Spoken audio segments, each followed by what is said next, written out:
আসসালামু আলাইকুম। আওয়ামী লীগের অনেক নেতাকর্মীরা মনে করছেন এই মুহূর্তে ডক্টর ইউনূস সরকারের বিভিন্ন সিদ্ধান্ত, জাতীয় নাগরিক পার্টির বিভিন্ন অ্যাক্টিভিটিস, এগুলোর বিরুদ্ধে যখন বিএনপি কথা বলছে, বিশেষ করে রাষ্ট্রপতি, সেনাপ্রধান সম্ভবত তাদের খুব আপন লোক হয়ে গেছে। আর তাদের যে আপন লোক হয়েছে ভাবনাটাকে আরও প্রমাণ করে শেখ হাসিনার অনুসারী যেসব কুতুবরা আছেন, গাউসরা আছেন, হ্যাঁ আমি জানি না এদের কি বলা হয়, অনুসারীরা বিশেষ করে, তারা কিন্তু কাজে নেমে গেছে। আবার তারা কি আসলে কাজে নামলো নাকি শেখ হাসিনা তারা রেতে কাইটা দিছিল এতদিন বোঝা যায় নাই। যেমন শিবিরের যিনি ঢাবির সভাপতি, তিনি কিন্তু ছাত্রলীগের রাজনীতি করছেন, তাই না? পদে ছিলেন কিনা জানি না, বাট এখন তো ভাইসা উঠছেন। এরকমও হইতে পারে যে আগে তারা অন্তরে বিএনপি ছিল, ক্যাম্পাসে হয়তো আওয়ামী লীগ ছিল। আবার এই আন্দোলনের যে দুই নেতা সার্জিস, হাসনাত, এরা তো আওয়ামী লীগ করছে, মানে ছাত্রলীগ করছে, পরে তারা তবা করে ফেলছে, জুলাই আগস্টের সময় তারা নেতৃত্ব দিছে। এরকমও হইতে পারে। ঘটনার প্রেক্ষাপট কোথায়? আপনার সরকার পতনের পর বাংলাদেশের বিভিন্ন জায়গায় জাতীয়তাবাদী যে দল আছেন বিএনপি, তারা তাদের জেলা, উপজেলা, কলেজ কমিটিগুলা সব জায়গায় কিন্তু একটা কমিটি দিচ্ছেন।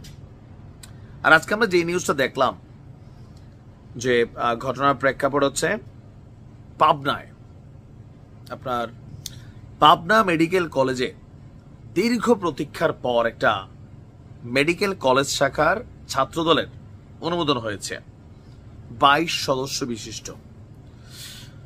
অভিযোগ হচ্ছে এই কমিটির সিনিয়র সহসভাপতি, সাধারণ সম্পাদক সহ 11 জনই, মানে 11টা পদে নিষিদ্ধ ছাত্রলীগের নেতাদের স্থান দেওয়া হয়েছে। এখন যারা দিলেন তারা কি জায়না দেন নাই? অবশ্যই দিচ্ছেন। হইতে পারে নাহিদ সার্জিসের মতন ছুপা আওয়ামী লীগ ছিল, ছুপা বিএনপি ছিল, এরকমও হইতে পারে।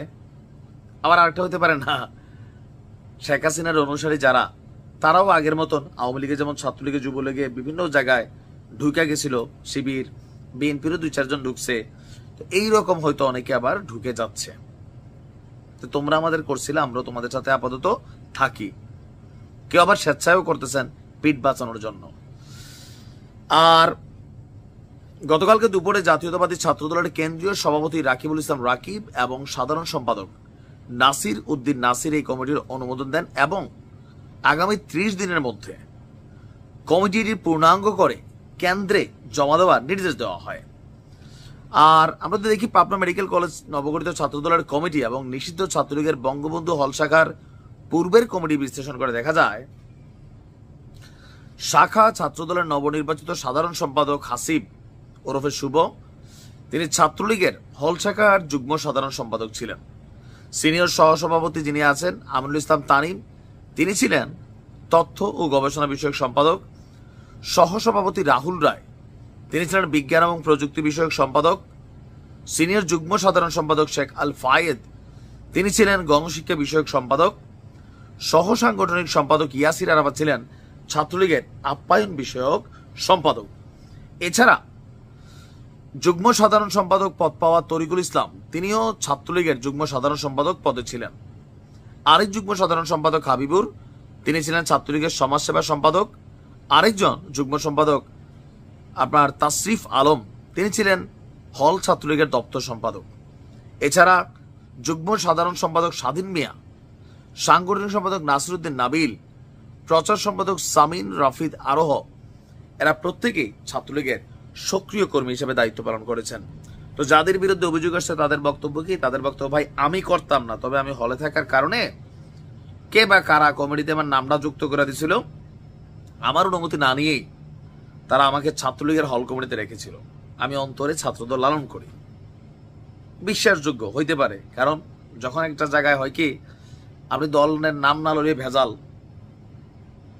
তখন অনেকে বাধ্য হইয়া ছাত্রলীগ করছে, আবার অনেকে অন্তর থেকেও করছে।